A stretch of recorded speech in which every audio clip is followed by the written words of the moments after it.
welcome to home to the Zemanek family, where faith and family meets. This is Father Tim Donovan. I'm the parochial vicar at St. Bonaventure Parish in Huntington Beach. My co-host Pam Hurwitz, not able to be with us today, but we welcome you and happy Easter. Thanks. Thank Happy you. Easter. You too. We're on our way. 50 days of Easter. I told the people today at Mass, I said, we got to keep celebrating because we have to remember that we're more an Easter people than we are Lent people, you know? Yes. So sometimes we forget that. Hard too when you work in the church. It feels like when Easter's here, you're like, oh, finally, I'm done. Right. And you forget to celebrate. You know, it's like celebrating that, like, oh, it's over, and it's like, well, no, it's just beginning. So. Finally, Lent is over, right? You know, the big time of the church, Yes. right? I feel like I should get chocolate bunnies every week then to celebrate No. Easter instead of just on Easter Day.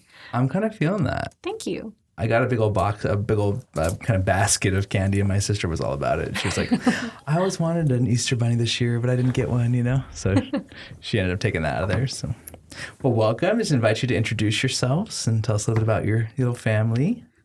I'm Matt. I'm the director of youth, or whatever my title is, adult and youth faith formation at St. Timothy's down in Laguna Niguel. And we have our daughter, Hannah, here, who's 10 months old, and my wife. Do you want to introduce yourself? Hi, I'm Erica. I'm an English professor and a mama and a wife. And that's it. Nice. I mean, lots of other things, but yeah. Well, there's a lot in those little those little amount of Those words. three you said things. there, Yeah. Teacher, mom, and wife. yeah. That's a lot. That is. That's a lot too. That's like 3 full-time jobs, Yeah. It feels like it. right? Yeah. I know. That's It's how good. kind of life goes crazy like that for Yeah. us, you know? So first Easter with Hannah. Yes. It is. Exciting. I love that, seeing our kids in the new life. I've been reflecting a lot, working a lot with young people recently, and just like wow, they're like a little soul. Like it's such a trip to me that like how human beings like develop and how, you know, they just kind of come into their own little personalities Yes. Yeah. and their own, you're your own person. Yeah. The little Every soul day in it feels like she looks a little bit different. Yes. Or she's doing something different or discovering something different. And, Yeah. you know, she's like this rapidly growing human. I know. It's really wild.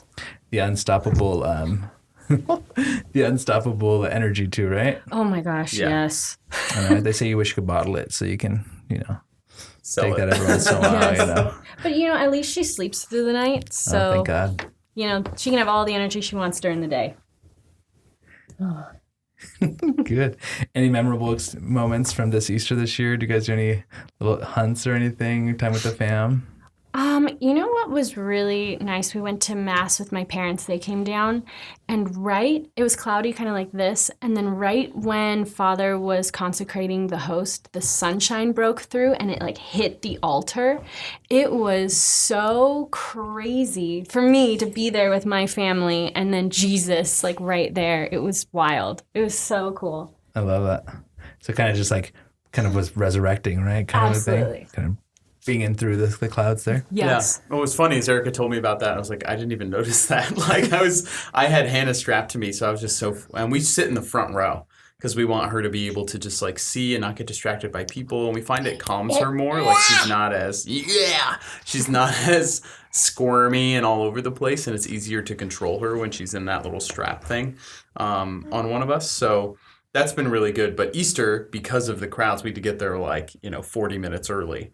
And then Easter Mass goes a little longer. And so instead of a normal, hour plus, a little bit, it was 2 hours of her in this thing and just, Yeah. So I was really focused on that. But she was really good. And it was just a really nice, joyful time with, our family together and celebrating. And Easter's our holiday. So our family knows if they want to see us, they come to us. We don't travel.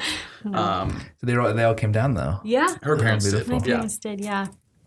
Nice. Nice. It's So, yeah, that was it's good to have them around, huh? Yes. Do you guys do breakfast or something after?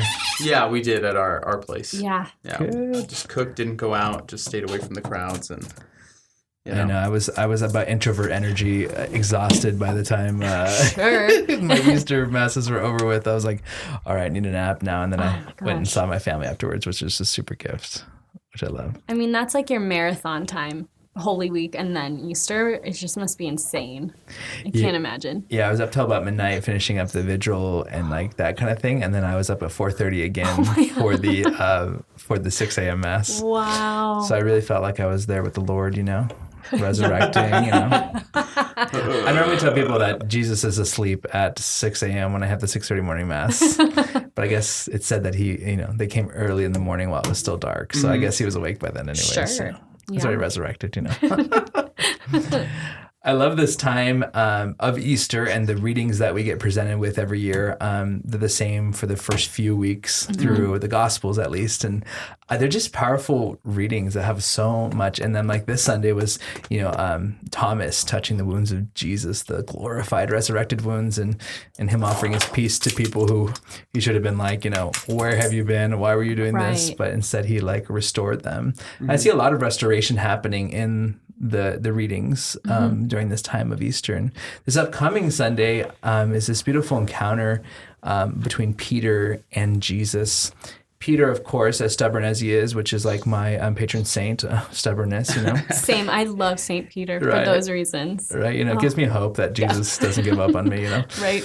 And he goes and searches him out. Peter's like, I'm going fishing. He says, I'm over this. Like, probably is not true or whatever, even though he already had appeared to him in the upper room, but he still went back fishing. That's how hard it is sometimes. And Jesus seeks him out, and Jesus calls him, feeds him, and then has this beautiful conversation with him that I love, this threefold restoration from his threefold denial that happened, just before his crucifixion. I love that, do you love me more than these? And Peter responds through 3 times of kind of restoring his love. And it's a really powerful image of Jesus kind of individually coming before him, not like to all the disciples, but for Peter in particular, and restoring him in the way that he needed to be restored.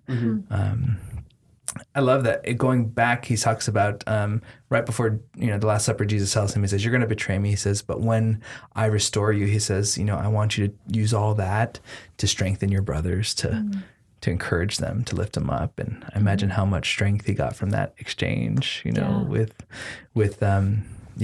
with Jesus that day, and how he's able to go and share that, like, this acknowledgement of this need to not live just for himself, right? That's like probably my favorite part of the whole reading, is that Jesus basically what he says to him is, do you love me? And then what I would say if I was Jesus would be like, don't ever deny me again. Right. How dare you? And then he'd be like, are you sure you love me? He's like, yes. He's like, did you hear me the first time? Don't do it again, right? Like sometimes we think that maybe would be Jesus's response, but it wasn't, right? His response is like, tend the sheep, feed the lambs, feed the sheep. Like it's not about you, Peter. Like it's about them. And those denials were to protect himself, right? Like, he was about him. And I think sometimes in my own spiritual life, I get caught up in like my own personal sanctity or whatever, or protecting myself, or how can I, make sure that I'm okay or whatever this is. But the Lord's always calling me to this reality, like, no, like tend the sheep. That's what holiness is about. Like care for them. Yeah. Right. In that reading, before he even talks to Jesus, it talks about how Peter jumps off the boat and like swims to Jesus. And I always like how Peter is so enthusiastic, and then when it's time, he's like, nah, you know what, I'm okay. I don't know if I want to do this. And Jesus is always so patient, again, to just be kind and calling to him. So again, I relate to Peter in those ways too. Yeah. I like too that it says in there like he was lightly clad, so he tied up his tunic or whatever. So basically like he's practically naked. So he put clothes on and then jumped in the water. And it's just like such a Peter moment. Like he never really knows what to do, but he knows like this is Jesus. And so he just like responds like in a totally human way. Like, what do I do? And just like does the first thing he can think of and then jumps in the water. Which is I just think that's such a cool human reaction. Yeah. Yeah. That's a great response, right? Right. He's kind of what do they call it? Impulsive in that way, right? Yes. Yeah. No, I don't know him, right? And then like, oh yeah, there he is. Let's go. Right. That's very much so us. And I like this reading a lot because there's so many little details in it, like the little things of like the 153 fish, and that was like what St. Jerome had believed there to be that many species of fish in the known world, at that time, or, other scriptural references that mention numbers close to that, So there's all these little nuanced things in this reading that really just speak to like, attention to detail, but also like there's just all this hidden meaning as well. Yeah, they called the Gospel of John the theological gospel. There's a lot of those details in there.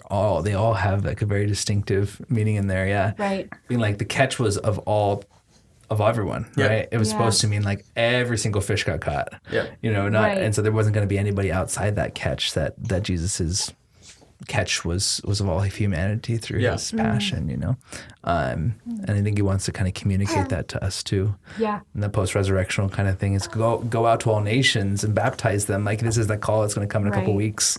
That only comes from such a rooted place, Yeah. Is having a place, Jesus says, go out and share what I've given you now. It's not just for you, right? Like go out, love the sheep, tend them, feed them, Right. take care of them. Get out of Right. yourself. It's not about you. Absolutely. You'd said about all the difference responses that you were reflecting on. Yeah. Let me find it really fast. Yeah, he says, let's see, I think this is the first time. Yeah, he says, feed the lambs, tend the sheep, feed the sheep. So, and we were talking about how like sheep and lamb are different, and tending and feeding are kind of different, different tasks to do. And kind of thinking about children and the importance of kind of raising and growing them. And I was thinking about feeding versus tending, and I think feeding's much more like you're growing, whereas tending is more like nourishing what you're growing. So once it's already been like sprouted, then you're just kind of making it better or bigger, or things like that. But yeah, those slight differences in the three things he asks Peter to do. Yeah. What are they again? They are feed the lambs, tend my sheep, feed my sheep. Okay. Gotcha. I love that too, because I think tending can sometimes be that you need to when you tend a sheep, you have to kind of like shear it, and you have to kind of like maybe like bring it back sometimes. Maybe the lambs are a little bit more, easily tended or easily stay close, in those moments, rather than sometimes a sheep might be a little bit more, a little harder to care for per se. Yeah. And so they may need some extra love or some extra care. Right. And the sheep are kind of just, or the lambs, the little ones, go and just feed them. Right. And keep them in the fold, and they're going to kind of grow in the grace and love of God there. There's a great saying that I don't remember who it was from, but this says that it's interesting that here that he only has one command for the lambs, the little ones, and he has two commands for the big ones. But oftentimes we flip that in our faith formation programs, as we know, right? We're like, Jesus, he played with children and he taught adults, but we end up teaching children and playing with the adults. Yep. It's just And it's so a very good. upside down type of approach, Right. from what Jesus did Right. for the people, and was what I think what he calls us to do. Like all of our programs are so like child heavy focused, when I think like so much of it comes from the feeding the adults who are to feed the children who are closer to them. Right. Yeah. There's the feeding comes not from a teacher really as a lamb, right? It comes from the other sheep. Yes. I like that imagery of children too, and that verse that you'd mentioned, fathers, we were talking before this about the when you are older, someone else will dress you and lead you where you do not want to go. That's in this passage, and just kind of like that's the epitome of what it means to be a kid. Like someone else is dressing you, telling you where to go, controlling where you're going, and then that kind of repetitive ask, like parents all know that if you have to tell your children things multiple times until they get it, or ask them this thing over and over again. Did you hear me? Did you hear me? And I feel like there's a lot of that there, and a lot of Peter coming to an admission of like, this is who I am as your child, and I can't remember who first told me this, but if you look at the original Greek of all these questions where Jesus says, do you love me? Do you love me? Do you love me? There's 4 different words for love in Greek, and we don't see that difference in English. But so Jesus, when he asks first, he says, do you agape me? Do you love me in the sacrificial way? It's like the most purest form of love. And when Peter responds, he says, Lord, you know that I philia you, which is the friendship type of brotherly love. And it's a lesser, degree of love than agape. And then that same thing repeats. Do you agape me? And Peter says, Lord, you know I philia you. But then the third time when Jesus asks, he uses the word that Peter uses. Do you philia me? And then that's when it says he was greatly grieved at the fact that Jesus asked him again, do you philia me? And he says, Lord, you know that I philia you.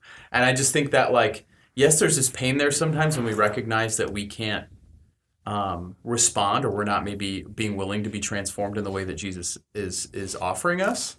But in that image of a child, like, we come to God as Father, we come to Jesus, and whatever level that we're at, he meets us. He meets us as a child. He meets us in whatever amount of love we're willing and able to offer, and he'll call us to that higher one. So like, this is what I've created you for. This is what I want you for. But if we're just not capable yet, he's not going to be like, okay, wait and come back when you're done. Wait and come back when you're ready. Which unfortunately is how we treat a lot of children in programs too. Like, oh, you didn't do this requirement, I guess you're not ready. But that's not at all the ministry of Jesus. It's just, okay, here's where you are. All right, I'm right here with you. And I like that. That's missed in the English reading of it. And ever since that was told to me, I can't remember by who, but I remember that every time I hear this reading. He seems to, he's not afraid that Peter's not there yet, because he knows that Peter's going to get there too. Yeah. And it's not going to be on his own, and it's not going to be for him. He gets there because of his role. Yeah. Because of his being, being first bishop of Rome, quote unquote, right? The highest apostle has to share in the same passion that Jesus had to, right? Yeah. And it says indicating the type of death that he would die, right? Like that he would be crucified just like Jesus, but kind of upside down, because he didn't want to be crucified the same way, Yeah. Peter, gotta love it. What's interesting too is you're talking about the kids, you dress the kids, right? Yeah. But how often does like your life as a parent indicate the way that you have to dress as well?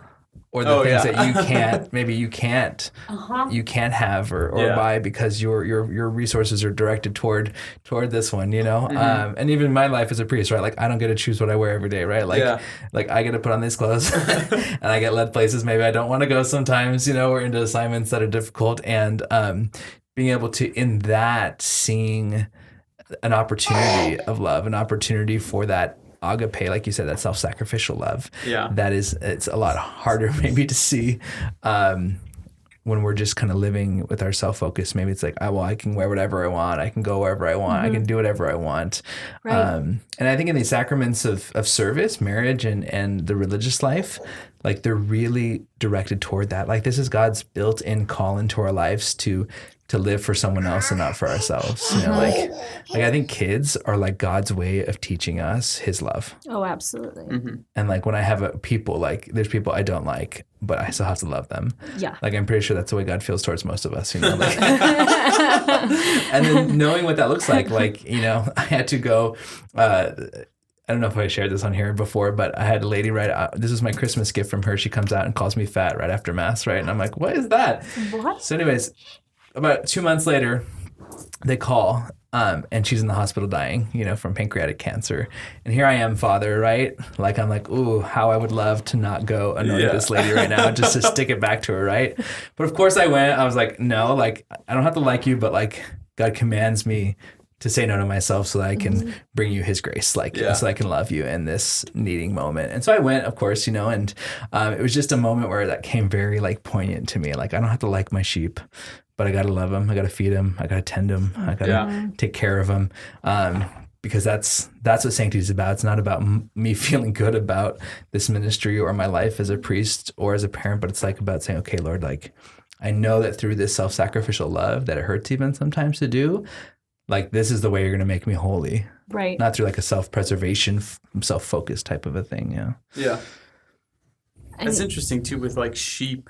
I mean, if you've ever been around sheep, especially when their wool is really in, they smell, it's like thick and coarse and gross. And you're just, if someone were to be like, hey, you want this? You'd be like, no, I don't want to take care of this thing. And yet when you see someone shear a sheep, like a professional person, they can shear the entire sheep in like 5 seconds. It's just like they can do it so fast. There's this like machine they can hook them on that doesn't hurt them, that just like gets it all off in order. And then they're like brand new. Like, and it's funny that like, I don't know. I was just thinking of that a lot when I was thinking of like that analogy of sheep to human. And like we can look at ourselves or each other as just that exterior, gross, woolly. And God sees that too. But he also knows like, hey, I can shear you up in about 5 seconds. You're going to be brand new, And if we can see each other as that potential too. And like how ordinary sheep are. Like Yeah. it's not like we're called to be like flamingos. Like those are or peacocks. yeah, like something I was called a peacock fun one and day. wonderful. I don't know if that's a good thing. But like a sheep is just exactly. Yeah. Just I love sheep, so I don't. I won't hate on them like other people in this room. But Hating on them. you were. I've been around a lot of sheep, so Wow. I know the reality of how they smell. Oh. As I'm holding a sheep, I didn't even realize I'm holding a Little sheep toy. sheep. Yeah, that's a stuffed baby sheep. That's a lot cuter than a real one. I guess it's a lamb. It is Yes. a lamb. It's cute. We gotta It feed is. it. It's I was thinking like if I ever took a sabbatical, who knows if I'll ever have time to do that in my life. But it would be interesting to like go be a shepherd, like for like 6 months or something, and just go do it and learn Yeah. so much about like that image, because we're a little bit distant from that reality. Like you said, like I don't know, I've never really like had to like like shore the sheep or like put it back on my shoulders and take it home. Like Sure. I can imagine what that looks like, but like. During Jesus' time, like they were there, like they were on the streets and they were on the hillsides and all that kind of stuff. And he was that was a very much more, I think, thick image for them than it is for us, yes. because we're kind of far from that reality. We should get some sheep for the hills over here, though. What do you Yeah. think? Hey, yeah. Okay. Yeah, I'll work on that. especially with all the extra rain this year. There's lots of food. There is. They do that sometimes. I don't think it's sheep, but they bring goats to come and eat the hills and To things. graze, Yeah. yeah. So that they can kind of fire so a cute. bait, I guess. So. Oh. But yeah, what a cool time after Easter, just to know that God is still like seeking us out. Yeah. Especially in his mercy and his desire for us, that he continues to seek us out and wanting us to really kind of take that next deeper level. I noticed too, like with the road to Emmaus and all these kind of different readings, like he in other parts of the scriptures, he lets the disciples go away, not disciples, he lets people go away sad that aren't disciples. Yeah. Like he let the rich young man go away, and he lets the people before they, wouldn't eat his blood and drink, Yeah. eat his body and drink his blood. But then what's interesting is like he doesn't let the people who have made that decision to be disciples to go. He seeks them. Like he's, sought out Peter, the guys on the road to Emmaus. Like he goes out of his way to meet them. He meets them in the upper room when they're locked up. He goes, he seeks them out because he wants. He wants to support them in those moments. So I think if we feel that kind of way, like maybe we're like disciples post Easter and we're just kind of maybe afraid or still still anxious or still maybe kind of desiring to turn back to our old lives, like know that God is seeking us. That's a great point. And I think like in Easter, we're kind of like Peter jumping off the boat where we're just so excited and we're ready and we feel refreshed. But then once we're kind of back into ordinary time and doing life again, we're kind of like Peter in this reading where we're like, well, what do you mean? What are you calling me to do? So How do you want me to love them, yeah. Yeah, good reflection on like who are the sheep and lambs in our own lives, as married people and as mom and daddy here. Yeah. Like here it is. Here's the little sheep. Because we're hoarding our lamb around. Feeding her and Yeah. giving her the things she needs to grow, Yeah. So interesting. They do grow too. Oh my gosh, right? Like so fast. That's all the families say, right? I know. They grow too fast. They love to try to grab things all up, huh?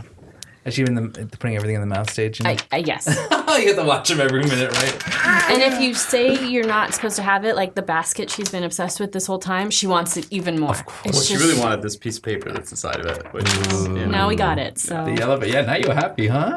I always remark that babies are like cats in that sense. Like you'll buy all these cat toys, but a cat will just fall in love with a ball of aluminum foil. That's the same thing with a baby. You'll buy all these toys, and then you just give them a piece of paper, and they're the happiest they've ever been in or their like life. a box or whatever, right? They're just like, give me in the box, Yep. take care of it. exactly. So funny. Well, thank you for those reflections. I Sure. hope they help our people who are listening. They're Yes. kind of enter deeply. I know for me, I typically selfish. I do this for kind of like so I can preach better the next weekend. But so I'm taking the ideas. Please do. So I do, Do you guys do anything as a family? Any traditions or practices you have that that help support your marriage or your family together? Eric is nodding at me. Well, we sit in the front at Mass. And I think that's something that most young families are afraid to do. Yeah. Because of like, oh, what if my child has a meltdown or, we don't want to be distracting. But, the church is meant to be a lot noisier than we let it be. You know, if it's going to be young and vibrant and, you know, raising children up in it, it's going to be, you know, there's going to be a lot more buzz. And so to not be afraid of that. And yes, if like your child is like demon screaming, you know, repeatedly and like not ending, you know, then maybe, you know, get up and try and calm them down. But if they're just, you know, obsessed with something or making noises or laughing or have a little whimper, like, you know, it's better to be in the front where they're less distracted and they can actually get used to focusing on the Mass. Because I know a lot of families with children who, when they get to an age when they start looking around, they don't engage in Mass because all they see is the lower half of all the people in front of them. And they don't know what's going on because they've never been told. They've never been in a position where they can say, hey, what's that? Who's that? What's he doing? Yeah. And it helps us engage more, even when we're distracted by her. You know, you're right there. You're seeing it all. It's easy to just enter right back in and not just start looking around at other people. And I have so many people who tell me, like, they don't mind if she screams or, like, they kind of like hearing her, you know. I say she shouts for Jesus. Yeah. She always seems to shout during the consecration. She's good up until Jesus shows up, and then... I think there's something there. Oh, absolutely. I do. It was... there's a couple at my parish, and their dad is one of our music people, and they were up in the choir loft before we moved out of our church. And during the consecration, so I lift up the host, and he's like this. He's like, "Wow, wow," and I'm like, "Whoa," like, you know. And then at the end of Mass, I was like, "You guys, I think this kid has more Eucharistic faith than all of you," because I heard nobody else saying "wow." Right. Every Sunday, I could hear people saying "wow," you know. So I encourage it. Keep yelling out for the Lord, you know? Yeah. Tell her that we replace the bells with the screams. Yeah. Yes. It was really funny yesterday at Mass. He's here. Yes. Last night at Mass, I think it was right when the homily started. Like, Father Vincent said something in the homily, and Hannah just went... just like really loud, and I was like, oh God, I hope you didn't think that was us. So there's like really great moments like that too, where they're just like comedic. Or one time, Monsignor John was giving a homily, and a little kid in the congregation just said, "What is he talking about?" And he probably laughed, right? Oh yeah, That's he loved so it. He talks about that all the time. Today because I sing during Easter time, I chant all the parts, and so I'm like, "Let us pray," and then the kid on the other end goes, "Let us pray," like out there. It was precious. And so the people kind of laugh about all that fun stuff. Yeah, but we do that, and we pray together every night. Yeah, the two of us. You know, we pray over Hannah when she goes to sleep. And I mean, we have a lot of faith-based books and stuff also that we're reading to her and that are in the little library of books that she already has, because my wife is a bookophile. Yeah, so, it's a bibliophile. Yeah, or whatever it's called. You know, you can tell that I'm not one because I don't even know what it's called. Bookophile? You know, for the layman, a bookophile. Biblio is a book. Yeah. Well, biblioteca is a library, so that might think you're obsessed with libraries, which I also am. are. So it doesn't matter. So there you go. But yeah, and I mean, working in a parish, you know, there are constant opportunities for community and going to things together and just letting that become part of our faith as a family. And so we have a really good community. Erica has a women's group that we'll host at our house pretty often for different, you know, meals and stuff. And that's awesome. We both try and be in regular spiritual direction as well, you know. So it's just stuff like that I think just really helps us stay centered and, you know, have an opportunity to always just enter into prayer when someone needs it. And, you know, we constantly ask each other to pray for certain things or pray over each other if, you know, think big things are happening or, you know, we're not feeling well or something's going on. So it's good to have that. Yeah. Yeah, the support of a community is so important. To have community and grace in our lives. Without those two things, it gets wily really fast, you know? Yeah. Good. Well, we hope you have a wonderful first Easter season with Hannah here and your family and all these wonderful springtime. And it's first spring with her too, huh? Yes. I know we have all the spring signs around the parish too right now, which is really cool. So happy you saw that. Thanks so much for spending time with us today and sharing with us your beautiful insights and your beautiful family here. And we hope that our families can learn a lot from you guys. And I wish you guys could see. I wish we should videotape these. Yeah, you can see the corralling that we're trying to do with this crazy people active be inspired, baby. So it's good. We love it because it's so live and real. So thank you for having us. Yes, it's really fun. thank you. Happy to. And happy Easter to everyone out there. God bless you. Yeah.